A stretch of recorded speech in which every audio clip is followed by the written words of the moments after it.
I'm ELD, and this is Mass Effect Double Speed Magic the Gathering from ELD's Time Vault Games in Bellingham.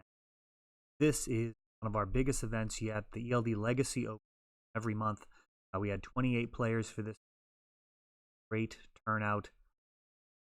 Growing in the Sam actually on the right side of the screen here.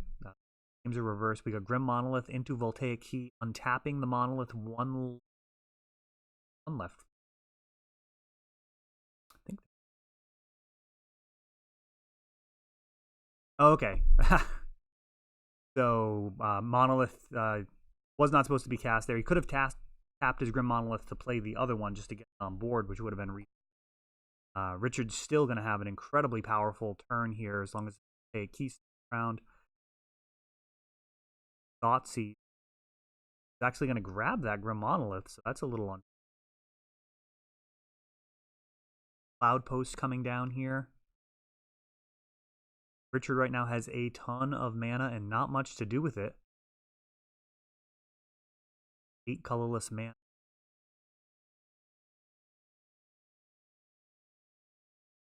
Hardcast some of the largest Eldrazi ever made. Now we have a Chalice at 1 coming down, which will probably be a bit of an issue for Sam. Find Colgan's Command, perhaps any other artifact he has. Grixis Control does have a lot of cantrips to help out. Now Hymn to Torok clearing out Sam's hand. He is playing right off the top with just all the mana now. Vesuva copying Cloud Post. Baleful Strix starting the beatdown. Seems unlikely it will be 16 turns before Sam draws anything good, but as I say that, Jace the Mind Sculptor might actually ensure precisely that. He may be able to Fate Seal Sam right out of this game if he can keep him away from any powerful effects. Blast Zone. This thing can actually be charged up high enough to take out permanence of just about any casting cost. I think it gets Planeswalkers get up that high.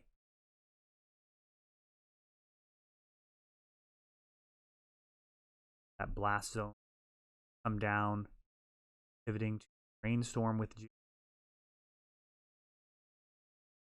not actually going to be a victory. Better off just outdrawing your opponent 2 to 1.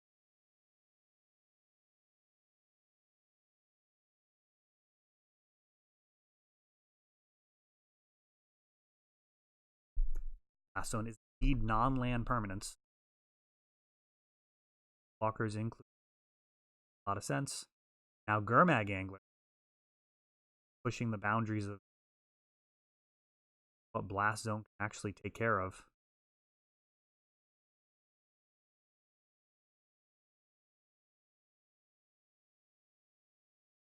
Watch that too closely with adding up correctly. Force of Will now on Ugin. Absolute must counter effect from him. Now Blast Zone clearing away that Jace, keeping the Gurmag Angler and the Baleful Strix back his life total down to 9. 1 or 2 turns left here.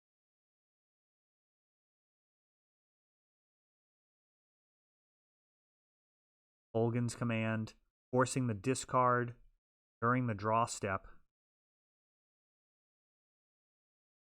and taking out Chalice. What a powerhouse in this type of matchup. Or Snapcaster getting double duty on that. Worst nightmares for a 12 post player. Another Colgan's Command doing the final 2 points of damage for Baleful Strix and Gurmag for 7. 2 more from Colgan's Command. Charge just doing it all in this matchup, from getting rid of cards in hand, cards in play, and just outright getting rid of players.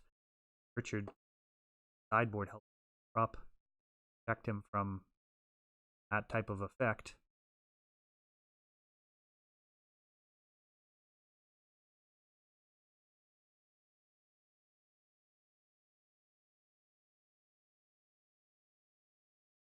Really has an answer to a lot of decks at its display. Black, blue, incredible amount of options. A little light when dealing. Obviously, heavy lift. At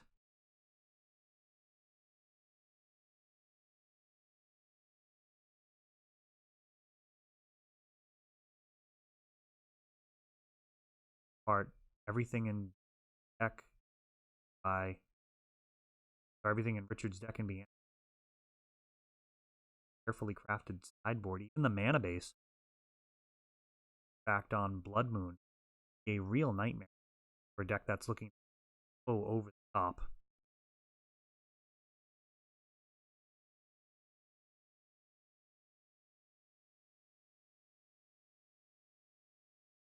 But he knows some great Android life counters. Let me know. Experimenting, trying to find one that well on camera, but is all use.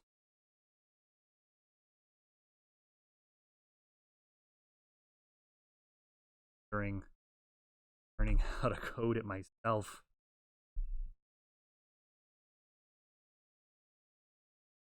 Hard, but I have an awful lot going on, so recommendation better.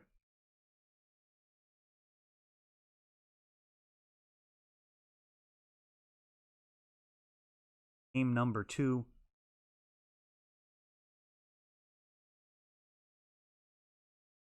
Something all of his fast mana last game, really only able to produce just the Ugin as a threat. For that,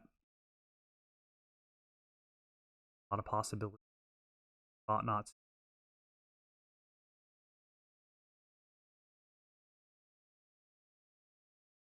To the top 12 posts, Razi posts have cards at the lower end of the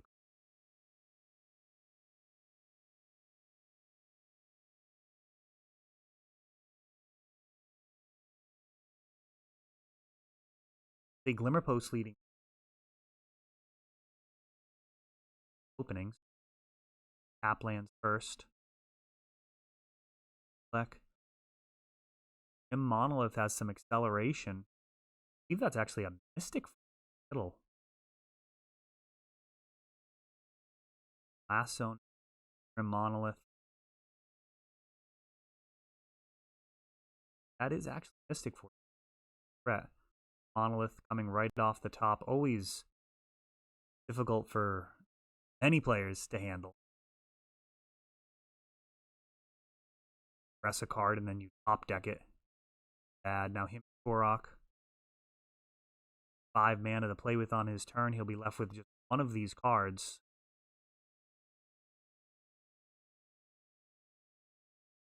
There's the Mystic Forge. That gets Force of Willed quickly by Sam Pritching.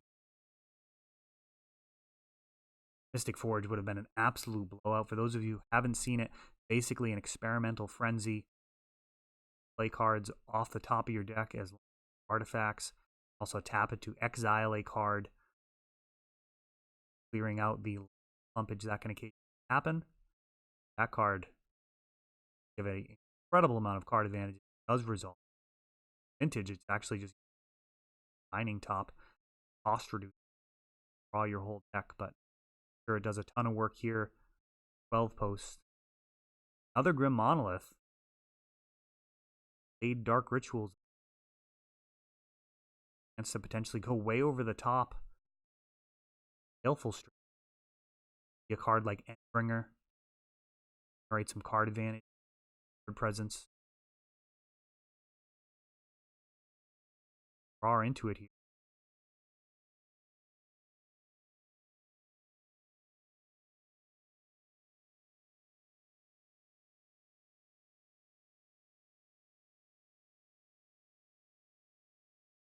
Or perhaps one Karn's going to like when he draws it.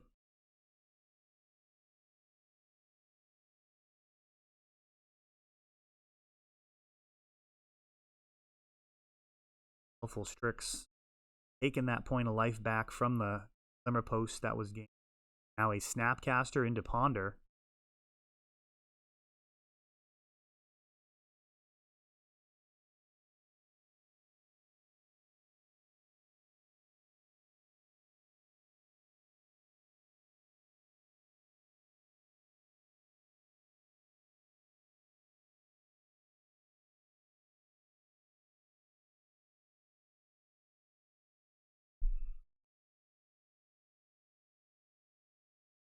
Might have a deck list.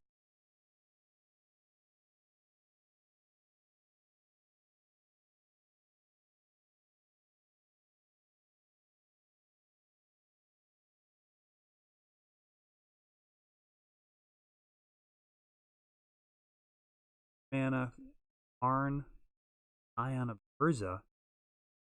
Another Force of Will, this time pitching Force, so far Sam has been able to brush aside the few threats Richard is drawn. Grixis, make sure those counters are there for when they're needed. Not really able to throw a steady threats. Erratic. Oh, and now Blood Moon.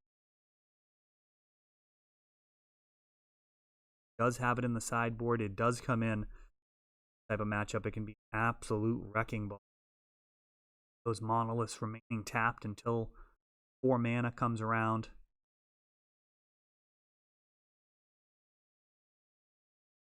Really bottlenecked. No Cloud Post in sight, so right now the Blood Moon effectively just makes everything colorless. Draw rather poor without the Blood Moon. So that Blast Zone would be able to clear both of these threats, which now a Thought-Knot Seer.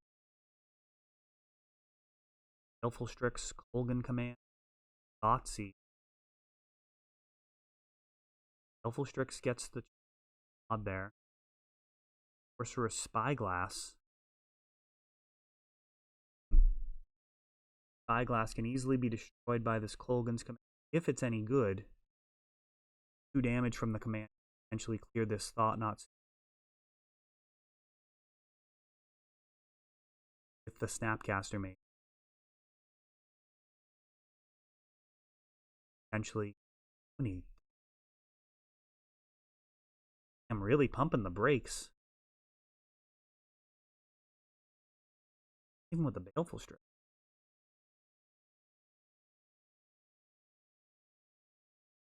Oh, I don't know if I agree with this line. We'll see how it plays out for him. Seems very, very conservative.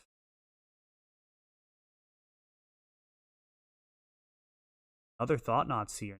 This one's not going to be responded to. Oh, does he not have the black mana? Perhaps that's what it is. Black. So there we go. This Blood Moon actually hurting Sam now more than Richard. It's that. Plenty of red, a little bit of blue, but no black. That is a big problem here. Better cards. Deck both his Baleful Strix and Kolgan's Command.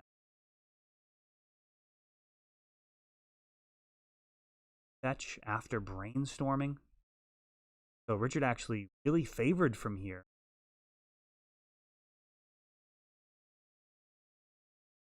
Manifold. Now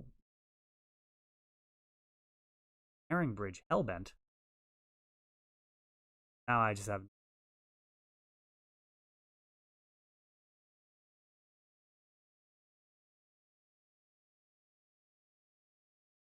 boy, it looked to me like Sam run away with starting to attack with these Thought-Knots. Dead. Head and drops in Ensnaring Bridge.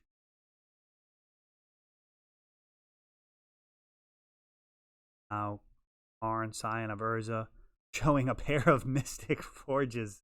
No decision to be made there.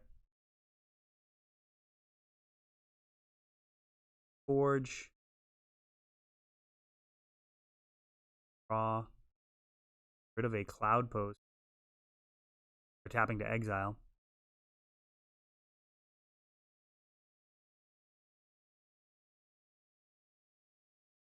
5, 8 mana. Walking Ballista. That is going to do it. So this Ballista comes down, and Sam is going to concede that eventually that would the death. Suppose he just that is a losing cause. Draw his swamp out of there.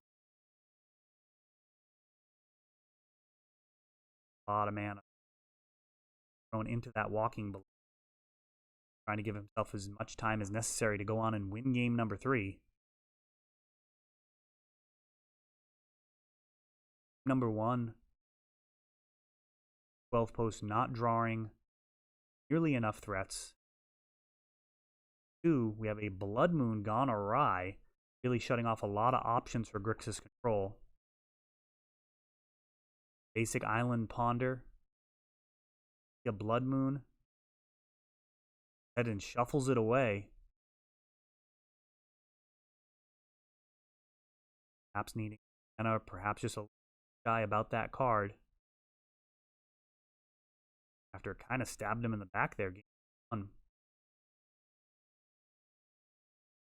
Like a Scalding Tarn in front of the hand. Plenty of fetch land.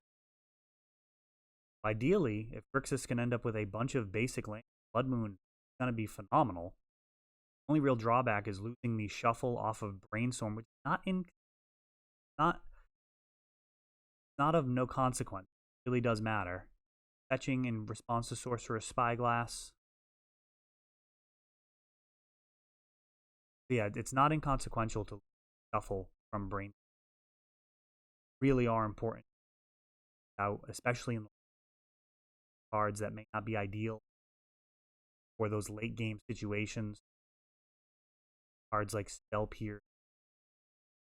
Game, a lot of the time you're very happy to shuffle them away as the game progresses.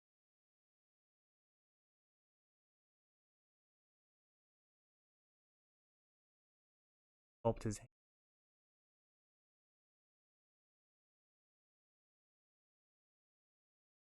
Are actually backwards on top of the screen.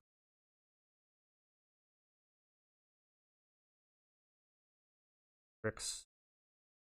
Another card that was seen off of that ponder.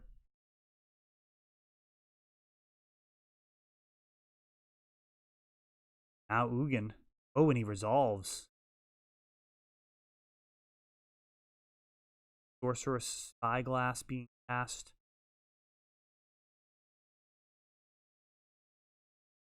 Now manifesting. It is a long way to go to clear this Ugin with a Baleful Strix. That is not likely to happen. Or help him out.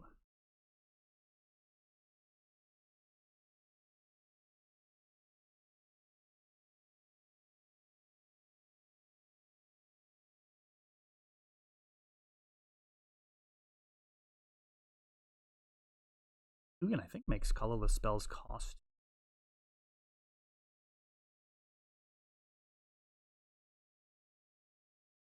Pithing Needle now, an excellent answer to Ugin. Yeah, colorless spells do cost 2 less. So, still going to combo with Mystic Forge, allowing really everything to be played off the top of the deck, potentially for free, but certainly for less mana. Karn now coming down.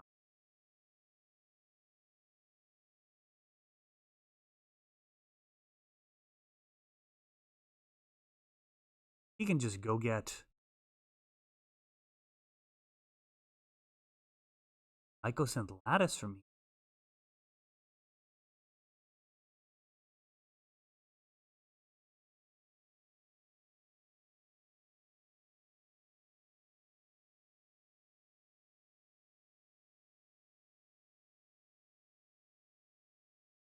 Coming in with best creature. Happy to see guys die. Cards back as long as trading in. Here's the Mystic Forge. It's not Monicon, is it?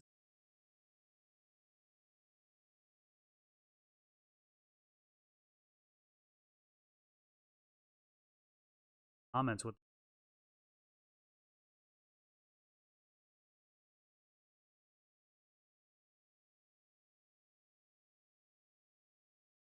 yeah. All right, so we have a Mystic Forge. We have cards coming in for 2 less thanks to things are getting wildly out of hand.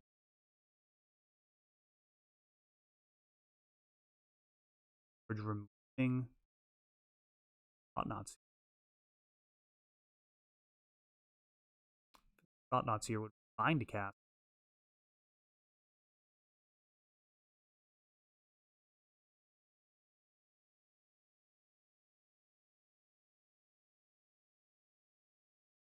Out of hand.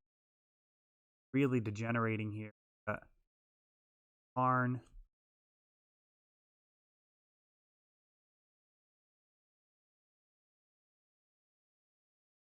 Along with Mystic. Being happy to pay a life to clear high quality cards.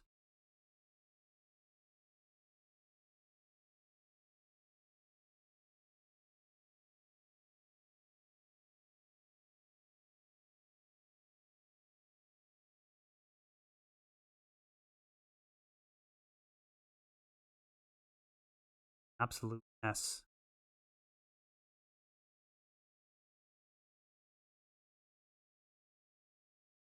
Three coming in at Karn. One of them manifests, blocking, trading with that Snapcaster. Grixis does connect on Karn down to just loyalty. I gotta think Mycos and Lattice is likely to be part of the formula here.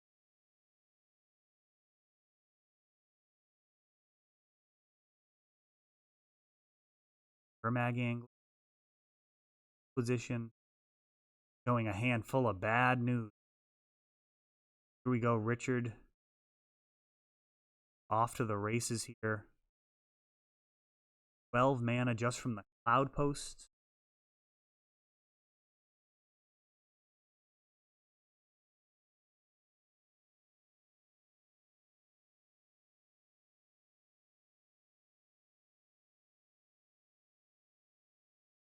Sam reading that last card. It looks like that might be Aetherflux Reservoir, a card that will let him life. Spell that he pay a bunch of life to actually packing it in. Pretty degenerate game state by Richard's 12 post list.